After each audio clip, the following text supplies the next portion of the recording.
Purvanchal expressway का जिक्र पूरे यूपी चुनाव में होगा, क्योंकि अब लड़ाई इस बात की शुरू हो चुकी है कि मेरी कमीज तेरी कमीज से ज्यादा सफेद है। मतलब मेरा एक्सप्रेसवे तेरे एक्सप्रेसवे से बड़ा है। लेकिन सवाल ये बड़ा है कि क्या एक्सप्रेसवे यूपी में जीत की गारंटी है? क्योंकि यूपी में अभी तक 3 एक्सप्रेसवे का ही काम पूरा हुआ है। एक मायावती सरकार में, दूसरा अखिलेश सरकार में और अब तीसरा योगी सरकार में।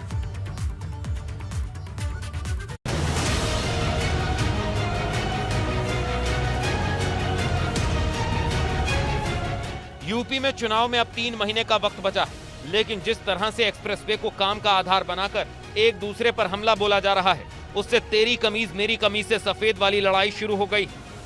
क्योंकि जब 2017 में विधानसभा के चुनाव हुए थे, तब अखिलेश यादव ने आगरा लखनऊ एक्सप्रेसवे को चुनावी हथियार बनाया था।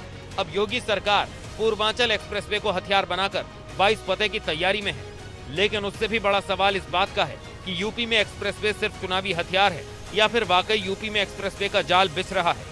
क्योंकि पहले बात उन एक्सप्रेसवे की जिनका काम पूरा हो चुका है।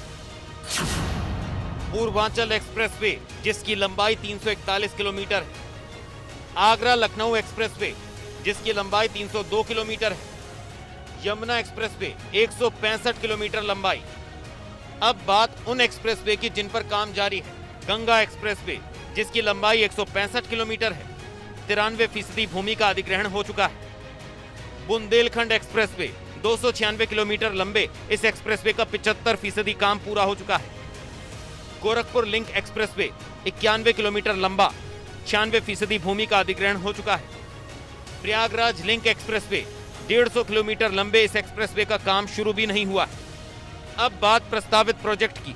Greater Noida Ballia expressway 1047 kilometre इसकी लंबाई। आगरा कानपुर एक्सप्रेसवे लंबाई अभी तय नहीं। मतलब यूपी में 3 एक्सप्रेसवे का काम पूरा हो चुका है, 2 पर जारी है, 2 पर होना है और 2 प्रस्तावित हैं। लेकिन बड़ा सवाल यह है कि क्या ये एक्सप्रेसवे चुनावी रण में जीत की गारंटी है? क्योंकि चुनावी लड़ाई में जनता ही मालिक है, जिसका वोट तय करेगा कि एक्सप्रेसवे जीत का गेटवे है या सियासत का runway. Bureau report, ABP Ganga.